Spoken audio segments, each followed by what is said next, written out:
I would like to express my sincere gratitude and congratulate the Honorable Health Minister for the excellent health services in the state of Goa.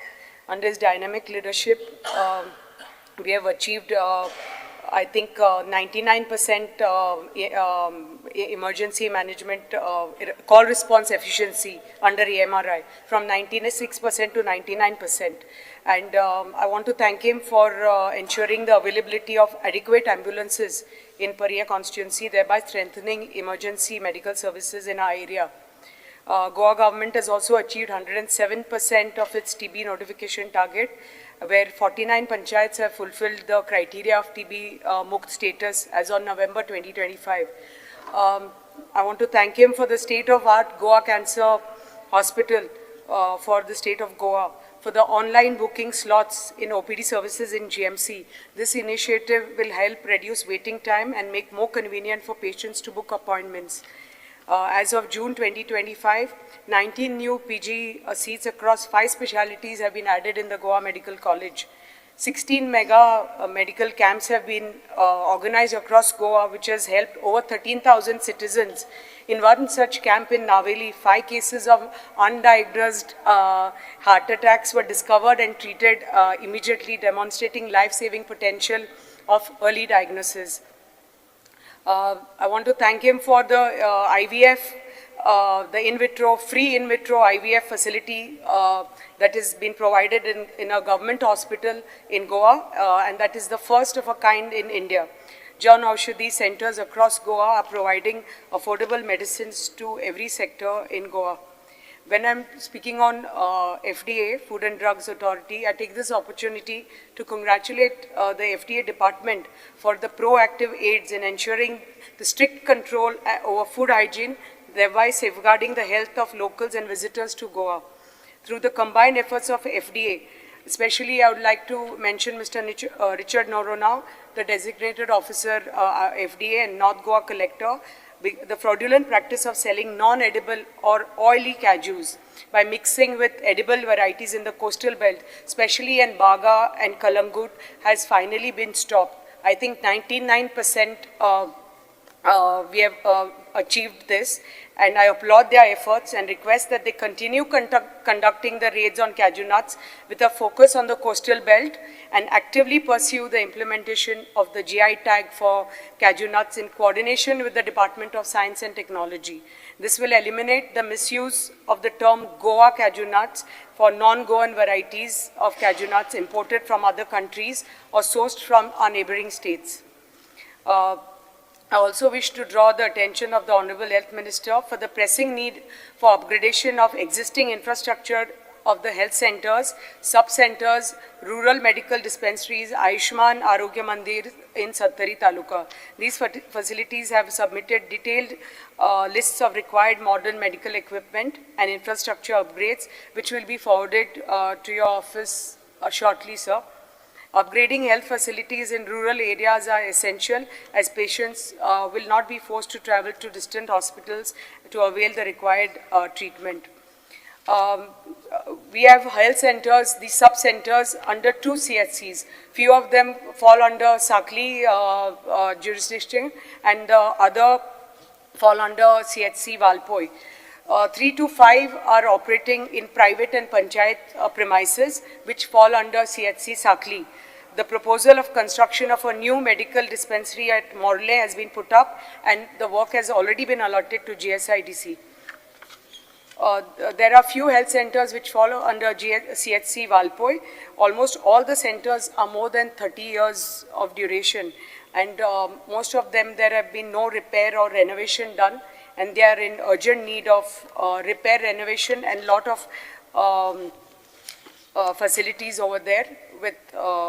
So I urge the Honorable Minister for Health to move a comprehensive proposal for upgrading the health infrastructure of these facilities in Sattari Taluka and allocate necessary funds to expedite the process for timely implementation and improve healthcare services for the rural population. And I'm sure the sub-centers and the Arogya Mandirs, which are there in under both the jurisdiction of Valpoi and Sakli, will be upgraded soon, and the necessary equipment and facilities will be provided to all my sub-centers and the Arogya Mandirs. I would like to speak on the forest demand, that is 68. I would like to congratulate the Forest Minister and the Forest Department for achieving a forest cover of over 61%. And this is as per the India State of Forest Report, which was published by the Forest Survey of India. And if we add the tree cover, that is over 6.9%, then the forest and tree cover of Goa is over 68%. Sattari Taluka has the highest percentage of farmers in Goa, and I have repeatedly raised this issue of crop losses due to wild animals such as gaur and wild pigs, etc., and the attack of wild animals and livestock on human beings. I'm grateful to the Honorable Forest Minister for taking cognizance of these issues and giving instructions to formulate the wildlife management plan for the protected areas, and it's on way. And these management plans will have special focus for creating creation of water bodies, plantation of fruit-bearing trees in fringe areas, developing grass plots, and there will be measures, and these measures will provide, I think, increase the prey density and provide respite to the wild animals so that they won't enter into the villages, and the human-animal conflict will reduce. I'm confident that as per the promise given by the Honorable Forest Minister yesterday on the floor of the House, the action plan for combating the human-wildlife conflict will be submitted before the conclusion of the Assembly session, and this will prove to be highly beneficial for the conservation of wildlife and mitigating human-wildlife conflicts in Goa. I would like to highlight the recent incident of leopard being spotted on the roads of one of my panchayat, that is in Saraune, in Thane Panchayat, and this has resulted in the death of Mr. Yashwant Gawas. So I've been given to understand by the Forest Department that the department has identified stretches of road on priority areas where wild animals are known to cross regularly, and this requires speed breakers, illumination and sign boards.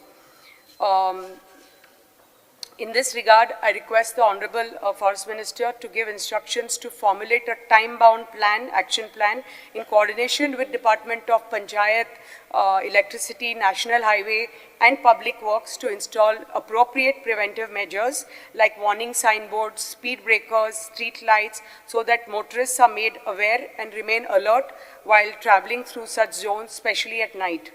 In many areas, dense vegetation and bushes have grown very close to the edge of the road. As a result, drivers cannot see the animals approaching until they are dangerously close. And this has significantly increased the risk of the accidents we have seen in Saraune and few days back in Bicholi and Sarvan. In order to enhance the road safety, it is essential to maintain a clear visibility zone or view lines along the sides of the road, preferably up to 5 meters from road edge, so that motorists can clearly see any animal movement from a distance. A committee with members from the Department of Forest, Electricity and Public Works and Traffic Police may be constituted at field level to ensure safety of motorists traveling through such zones, and I'm sure our dynamic Health and Forest Minister will do so at the earliest. Thank you, Speaker. तुम्ही पळतात GNH. दाने दाने में आरोग्य प्राप्तिरस्तु, दाने दाने में सौभाग्य प्राप्तिरस्तु।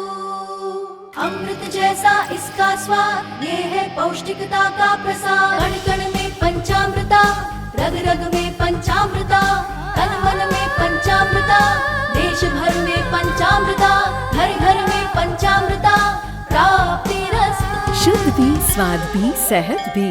पंचामृता खाओ, हेल्थी जियो।